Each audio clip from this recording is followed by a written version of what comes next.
എല്ലാവർക്കും സ്വാഗതം. ഇന്ന് നമ്മൾ ചെയ്യാൻ പോകുന്നത് വളരെ ടേസ്റ്റി ആയിട്ടുള്ള ഒരു ബീഫ് സ്റ്റൂവിൻ്റെ റെസിപ്പിയാണ്.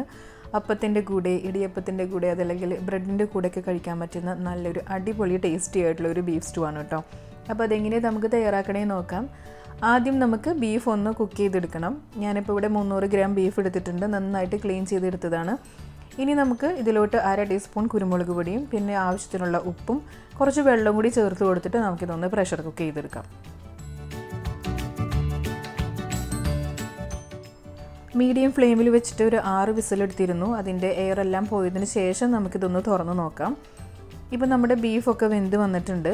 ഇനി നമ്മൾ ഇതിലോട്ട് മീഡിയം സൈസിലുള്ള ഒരു ഉരുളൻകിഴങ്ങും അതുപോലെ തന്നെ ക്യാരറ്റും ഇതുപോലെ ചെറിയ ക്യൂബ്സ് ആയിട്ട് കട്ട് ചെയ്തിട്ടിട്ട് കൊടുക്കാം. എന്നിട്ട് ഒരു വിസിൽ വരുന്നവരെ നമുക്കിതൊന്ന് വേവിച്ചെടുക്കണം.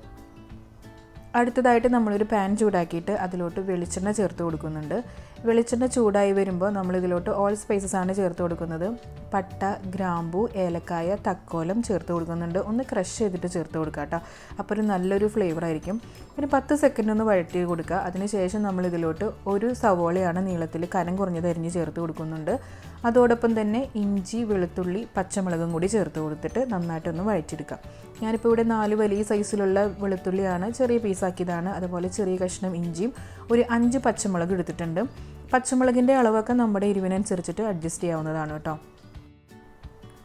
സവോളയ്ക്ക് ഒന്ന് ട്രാൻസ്പെറൻ്റായി വരുന്നവരെ മാത്രം ഒന്ന് വഴറ്റി കൊടുത്താൽ മതിയിട്ട്. അതിൻ്റെയൊക്കെ ഒരു റോ ഫ്ലേവർ മാറുന്നത് വരെ ഒന്ന് വഴറ്റി കൊടുക്കുക. കുറച്ച് കറിവേപ്പില ചേർത്ത് കൊടുക്കുന്നുണ്ട്. ഇനി നമുക്കിതിലോട്ട് ഗ്രീൻ ബീൻസ് ചേർത്ത് കൊടുക്കാം. ഞാനിപ്പോൾ ഇവിടെ ഫ്രഷ് ആയിട്ടുള്ള ഗ്രീൻ ബീൻസ് ഒരു 1/4 കപ്പ് ചേർത്ത് കൊടുക്കുന്നുണ്ട്. അതല്ലെങ്കിൽ സാധാരണ നമ്മുടെ ഗ്രീൻ ബീൻസ് വെള്ളത്തിലൊന്ന് കുതിർത്തതിന് ശേഷം വേവിച്ചതിന് ശേഷം ഒന്ന് ചേർത്ത് കൊടുത്താൽ മതി കേട്ടോ. ഇനി ഒരു മിനിറ്റ് നമ്മളിതൊന്ന് നന്നായിട്ടൊന്ന് വഴറ്റി കൊടുക്കുക. അതിനുശേഷം ഇതിലോട്ട് 1/2 ടീസ്പൂൺ പെരിഞ്ജീരകത്തിൻ്റെ പൊടിയാണ്, വലിയ ജീരകത്തിൻ്റെ പൊടി, അതുപോലെ തന്നെ 1/2 ടീസ്പൂൺ കുരുമുളക് പൊടിയും കൂടി ചേർത്ത് കൊടുത്തിട്ട് ഒന്ന് വഴറ്റി കൊടുക്കണം. ഇപ്പോൾ നമ്മൾ കുക്കറിൽ വേവിക്കാൻ വെച്ചിരുന്ന ഉരുളൻകിഴങ്ങും ക്യാരറ്റൊക്കെ കറക്റ്റായിട്ട് വെന്ത് വന്നിട്ടുണ്ട്. നമ്മൾ ഒറ്റ വിസിൽ എടുത്തിട്ടുണ്ടായിരുന്നുള്ളൂ. അതിനുശേഷം നമ്മൾ ഫുൾ എയർ പോകുന്നവരെ വെയിറ്റ് ചെയ്തിട്ടുണ്ടായിരുന്നില്ല. കുറച്ച് എയർ നമ്മൾ കളഞ്ഞതിന് ശേഷമാണ് കേട്ടോ തുറന്ന് നോക്കുന്നത്.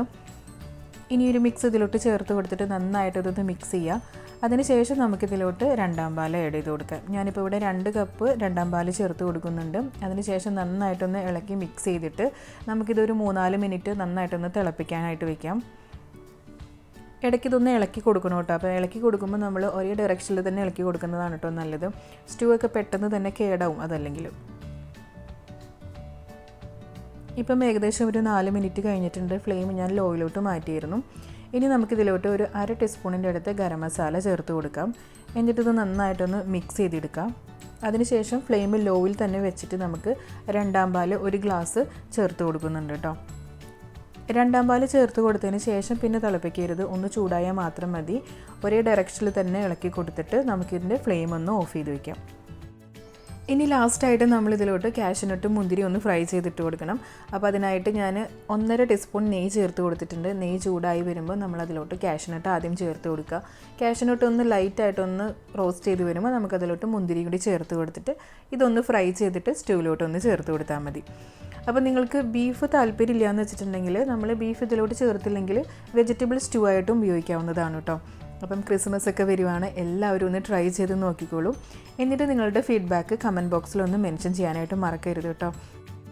അതുപോലെ തന്നെ നിങ്ങൾക്ക് ഈ വീഡിയോ ഇഷ്ടമായെങ്കിൽ ലൈക്ക് ചെയ്യാനും ഫാമിലി മെമ്പേഴ്സിനും ഫ്രണ്ട്സിനും ഒന്ന് ഷെയർ ചെയ്ത് കൊടുക്കാനും മറക്കരുത്. സബ്സ്ക്രൈബ് ചെയ്യാതെ കാണുന്ന കൂട്ടുകാരാണെങ്കിൽ ഒന്ന് സബ്സ്ക്രൈബ് ചെയ്ത് സപ്പോർട്ട് ചെയ്യണം കേട്ടോ. പുതിയൊരു വീഡിയോ ആയിട്ട് കാണാം. Thanks for watching.